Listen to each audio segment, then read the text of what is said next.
بیٹے نے پوچھا بابا آپ نے بتایا تھا آپ کی زندگی کیسے گزری، کس حالت میں گزری، کس سچویشن میں گزری، ہاؤ واز یور لائف، جس وقت آپ تھے وہاں اس زمانے میں الیکٹریسٹی نہیں تھی، انٹرنیٹ نہیں تھا، اور آج کل کہا جاتا ہے انٹرنیٹ نہ ہو، وائی فائی نہ ہو تو پھر زندگی کیا ہے۔ تو بتایا کہ آپ کیسی زندگی گزار رہے تو اس وقت جب یہ فیسلٹیز نہیں تھی، نہ بجلی، نہ الیکٹریسٹی، نہ پانی، نہ بہترین گھر، نہ بہترین سڑکیں، نہ گلیاں، نہ گاڑیاں، کس طرح آپ زندگی گزار رہے تھے؟ تو باپ نے مسکرا کر کہا زندگی گزر جاتی ہے، جیسے بھی گزارو، لیکن بیٹا ہم اسی طرح زندگی گزار رہے تھے جس طرح آج تم زندگی گزار رہے ہو۔ تو کیا مطلب ہے بابا؟ ہمارے پاس سب کچھ ہے، ہمارے پاس الیکٹریسٹی ہے، ہمارے پاس انٹرنیٹ ہے، سہولتیں ہیں۔ تو باپ نے کہا بیٹا آج حیا نہیں ہے، آج شرف نہیں ہے، آج رحم نہیں ہے، آج عزت کا خیال نہیں ہے، آج انصاف نہیں ہے، آج ایک دوسرے کا تصور نہیں ہے، ہیلپ کرنے کا نیچر انسانوں کے درمیان نہیں ہے، وہ محبتیں نہیں ہیں جو پہلے موجود تھیں۔ جس طرح تم آج ان چیزوں کے بغیر زندگی گزار رہے ہو، ہم اسی طرح ان چیزوں کے بغیر زندگی گزار رہے تھے جسے تم میٹیریل چیزیں کہتے ہو۔ لیکن وہ زندگی ہمارے لیے آج کی زندگی سے کیا کہیں گے آپ؟ بہتر تھی۔ جی، گھر نہیں تھا، محبت تھی، لیکن آج گھر ہے، محبت نہیں ہے۔ شہر نہیں تھے، سویلائزڈ فیسلٹیز اور شہر سٹیز ہمارے پاس نہیں تھے، لیکن دوستیاں تھیں، چاہتیں تھیں، ایک دوسرے کے لیے ہم ایک دوسرے کے لیے مرتے تھے۔ لیکن آج سب کچھ ہونے کے باوجود ایک دوسرے کو مارتے ہیں، مرنا تو دور کی بات ہے، ایک دوسرے کو قتل کرنے کے لیے بندہ تیار ہو جاتا ہے۔ کل دیواریں نہیں تھیں، لیکن ہمارے پاس زندگی آزاد تھی، ہم فری لائف گزار رہے تھے۔ لیکن آج آپ کے پاس دیواریں موجود ہیں، لیکن آپ نے دیواریں اپنے گھروں کے اندر کھڑی کر دی ہیں۔ سٹیز کے اندر دیواریں، گھروں کے اندر والز کو ہم نے کھڑی کر دی، ذہنوں میں دیواریں کھڑی کر دی، ٹرائبس کا تصور آ گیا، فیسزم، یہ ذات پات، ٹرائب کا تصور کتنا بڑھتا جا رہا ہے، دن بہ دن بڑھتا جا رہا ہے۔ ہر آدمی یہی سوچتا ہے مجھ سے بہتر کوئی نہیں ہے، ہم سے بہتر کوئی نہیں ہے۔ ہم دوسرے کو بہتر سمجھ کر زندگی گزار رہے تھے، لیکن آج کی زندگی میں تم اپنے آپ کو بہتر سمجھتے ہو، جو بھی کمتر نظر آتا ہے اسے مارنے لگتے ہو، اسے قتل کرنے لگتے ہو۔ حتیٰ بعض کمیونٹیز ایسے بھی ہیں، زائنسٹ رجیم جس کا تصور بنایا جا رہا ہے، وہ اپنے علاوہ کسی کو انسان ہی نہیں سمجھتے۔ دور کی بات کہ وہ انسان سمجھے تو راؤنڈ ٹیبل پر بیٹھیں گے، کسی کو انسان تک تصور نہیں کرتے۔ حیوانوں کے نام دیے گئے ان لوگوں کو، انہوں مارو تو کوئی عذاب نہیں ہے، کوئی پنشمنٹ نہیں ہے۔ یہ تصور دیکھے گا زندگی کا کہاں بڑھ رہا ہے، کس ڈائریکشن میں زندگی جا رہی ہے۔ اور یہ کہنے والا کہتا ہے کہ ہم اتنا آپ کو ماریں گے، آپ کو ہم اسٹون ایج میں بھیج دیں گے۔ وہ بسم اللہ بھیا، جہاں محبت ملتی ہے وہ زمانہ تو بہتر ہے آپ کے زمانے سے۔ جہاں آپ حکومت کر رہے ہیں ویسی حکومت میں زندہ رہنے سے بہتر ہے اسٹون ایج میں جا کے زندگی گزاریں۔ ہم تو چاہتے ہی یہی کہ ہمیں 1400 سال پیچھے بھیج دیں، چاہے ہم کربلا کو اپنی آنکھوں سے دیکھ سکیں۔ ہم چاہتے ہیں یہی کہ اب 1400 سال پہلے پیچھے ہمیں بھیج دیں، ہم غدیر کے منظر کو اپنی آنکھوں سے دیکھ سکیں۔ جہاں ظلم ہو رہا ہو وہاں زندگی گزاریں۔ اس شہر میں کیا رکھا ہے جس شہر میں ظلم ڈھایا جاتا ہے؟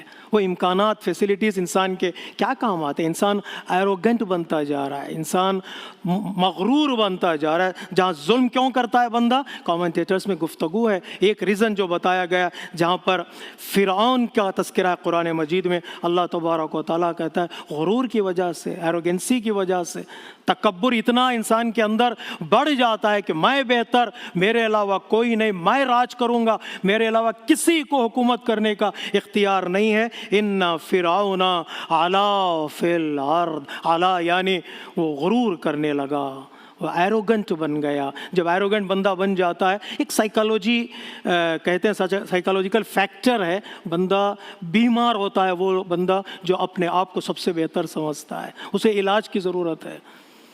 اسے علاج کی ضرورت ہے، لے جائیں کسی ایسی جگہ پر ریہاب سینٹرز میں اسے داخلہ کرائیں، بھائی اس کے علاج کی ضرورت ہے، مجھ سے بہتر کوئی نہیں۔ بندہ کرتا کیا ہے جب بندے کے اندر یہ بیماری آ جاتی ہے؟ وَجَعَلَ أَهْلَهَا شِيَعًا يَسْتَضْعِفُ طَائِفَةٌ مِّنْهُمْ يُذَبِّحُ أَبْنَاءَهُمْ وَيَسْتَحْيِي نِسَاءَهُمْ۔ وہ قتل کرنے سے ڈرتا نہیں ہے، لوگوں کے مردوں کو قتل کر دے گا اور ان کی عورتوں کو باقی رکھے گا خدمت کے لیے۔ قرآن کہتا ہے إِنَّهُ كَانَ مِنَ الْمُفْسِدِينَ۔ اب جب بندہ ایروگنٹ بن جاتا ہے تو مسچیور بن جاتا ہے، ٹرانسگریسر بن جاتا ہے، وہ کرپشن کو پھیلانے کی کوشش کرتا ہے۔ کچھ لوگوں کو کرپشن پھیلائے بغیر نیند نہیں آتی ہے، نیند نہیں آتی ہے۔ کہتے ایک بندہ بہت لڑتا تھا اپنے پڑوسیوں سے، اپنے دوستوں سے، دیکھا یہ ایک ہفتہ گزر گیا کوئی لڑنے کے لیے آیا نہیں، کوئی لڑنے کے لیے آیا نہیں، تو وہ صبح سویرے اٹھا دوسروں کے گھروں پر پتھر مارنے لگا۔ جب لوگوں نے پوچھا پتھر کیوں مار رہے ہو؟ کم سے کم پتھر کا زخم کھا کر تو مجھ سے لڑنے کے لیے آؤ، میرے اندر بے چینی ہے۔ کچھ لوگ جب لڑتے نہیں تو نیند نہیں آتی ہے۔ آج کے سپر پاورز، آج کے جو طاقت رکھنے والے لوگ ہیں، ان کو یہ بیماری ہے لڑنے کی، بغیر لڑے ان کو نیند آنے والی نہیں، یہ بیماری ہے، ایک سائیکولوجیکل فیکٹر ہے۔ قرآن کہتا ہے ان فرعون علا فی الارض۔ کبھی کبھار ایروگنسی کی وجہ سے بندہ ظلم کرتا ہے۔ اسی آیہ کریمہ کے ذیل میں بعض علماء کرام نے اس بات کی طرف اشارہ کیا، وہ انفیریٹی کمپلیکس کا شکار ہو جاتے ہیں، اپنے آپ کو یعنی کہ ایروگنٹ ہو جاتے ہیں، وہ اپنے اندر کسی چیز کی کمی کا احساس کرتے ہیں۔ وہ کمی کا احساس پورا کرنے کے لیے، اپنی کمی کو چھپانے کے لیے بندہ دوسروں پر ظلم کرتا ہے۔ یہ نہیں کہ جو ظلم کر رہا ہے اس کے پاس سب کچھ ہے، اتھارٹی ہے، پاور ہے، مائٹ ہے، نہیں، اس کے اندر کچھ بھی نہیں۔ اگر اس کے اندر یہ ساری چیزیں ہوتی تو یہ چیزیں انسان کو سروس کی طرف لے آتی ہیں، ظلم کی طرف نہیں لے آتی۔ ظلم کر رہا تو بندہ کوئی نہ کوئی بات ہے جو اپنے اندر چھپا رہا ہے۔ آج کل کے سائیکالوجسٹ کہتے ہیں جب بندہ زیادہ غصہ کرتا ہے تو وہ غصے کے پردے میں کوئی چیز چھپانا چاہ رہا ہے۔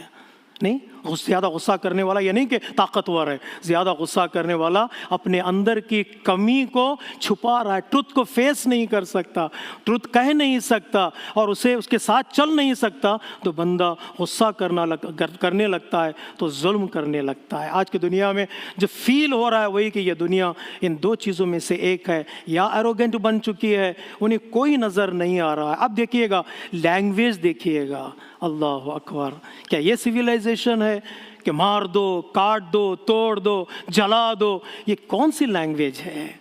یہ کون سی زبان ہے جو استعمال کی جا رہی ہے؟ کیا دنیا ابھی بھی بہری ہو چکی ہے جو نہیں سن پا رہی ہے، سٹینڈ نہیں لے پا رہی ہے؟ آج کی دنیا کو ضروری ہے کہ سٹینڈ لے۔ اگر یہ لینگویج مشہور ہو جائے، عام ہو جائے، تو کیا ہوگا دنیا کا؟ اور مارنے پر فخر کیا جاتا ہے۔ اور وہی ان لوگوں کی لینگویج دیکھیے گا جو لوگ حق کی بات کرتے ہیں، جو لوگ سچائی کی بات کرتے ہیں۔ ذرا سنیے گا وہ لوگ کس انداز سے بولتے ہیں، وہ کس لہجے میں بات کر رہے ہیں۔ جی، وہ لہجہ بتاتا ہے کہ ان کے اندر اطمینان موجود ہے، وہ لہجہ بتاتا ہے ان کے اندر سکون موجود ہے۔ زیادہ سے زیادہ دشمن کرے گا کیا؟ خوبصورت جملہ ہے امام حسین علیہ الصلوۃ والسلام کا، اللہم صلی علی۔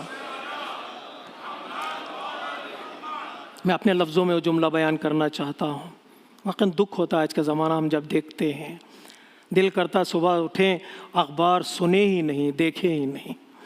جی، ذہن انسان کا مصروف ہو جاتا، آج غم ہوتا ہے انسان کی زندگی میں۔ امام نے، حور کا لشکر نے امام کو روکا راستے میں جب کربلا کی طرف جا رہے تھے، تو امام سے کہا کہ آپ کو کربلا نہیں جانے دوں گا۔ امام نے کہا مجھے جانا ہے، یہ ہمارا ارادہ ہے، ہم چلیں گے اس طرف۔ تو دھمکیاں دی گئیں، روکا گیا امام کے لشکر کو، امام کے کاروان کو۔ تو امام نے پوچھا آخر تم چاہتے کیا ہو، تم کیا کر لو گے، آخر تمہاری آخری کوشش کیا ہے؟ حور نے کہا مجھے حکم دیا گیا ابن زیاد کی طرف سے کہ میں تو آپ کا سر کاٹ دوں، آپ کو شہید کر ڈالوں۔ پتہ ہے امام کا جملہ کیا تھا جو میں نے پہلے خطبے میں کہا، شہادت کا مقام کیا ہے؟ امام کا جملہ یہ، میں اپنے لفظوں میں کہہ دوں، امام کا جملہ یہ کہ ظلم کی آخری کوشش یہ ہے کہ وہ مظلوم کے سر کو جدا کر دے۔ یاد رکھو جس دن تم میرا سر جدا کرو گے اس دن سے میری زندگی کا آغاز ہوگا، انجام نہیں ہوگا۔ وہاں سے میری زندگی کا سفر شروع ہوتا ہے۔ جہاں تم سوچ رہے ہو میں ختم کر دوں گا، حسین نے کہا وہاں سے میری زندگی کا سفر شروع ہوتا ہے۔ اور آج مجھے بتائیے گا، حسین زندہ ہے یا یزید زندہ ہے؟ آج ہمارے گھروں میں نام اگر رکھا جاتا ہے تو حسین کا، ہماری زبانوں پر نام کوئی لیا جاتا ہے تو حسین کا، ہمارے گھروں میں تذکرہ کسی کا ہوتا ہے تو حسین کا ہوتا ہے۔ اس کا مطلب یہ کہ ظالم آخر میں ہار جائے گا، جیت ہوگی، وکٹری ہوگی، کامیابی ہوگی تو صرف اور صرف مظلومین کی ہوگی، اور اللہ تبارک و تعالیٰ انہیں دنیا اور آخرت میں عظیم مقام عطا کرے گا۔ زندہ اللہم صلی علی سید المرسلین و شفیع المذنبین نبیًا محمد صلی اللہ علیہ وآلہ وسلم۔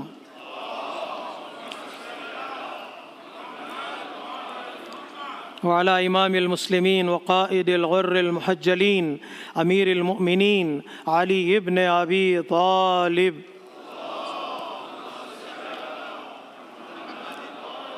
وعلى سیدۃ نساء العالمین وبضعۃ خاتم النبیین سیدتنا فاطمہ بنت رسول اللہ۔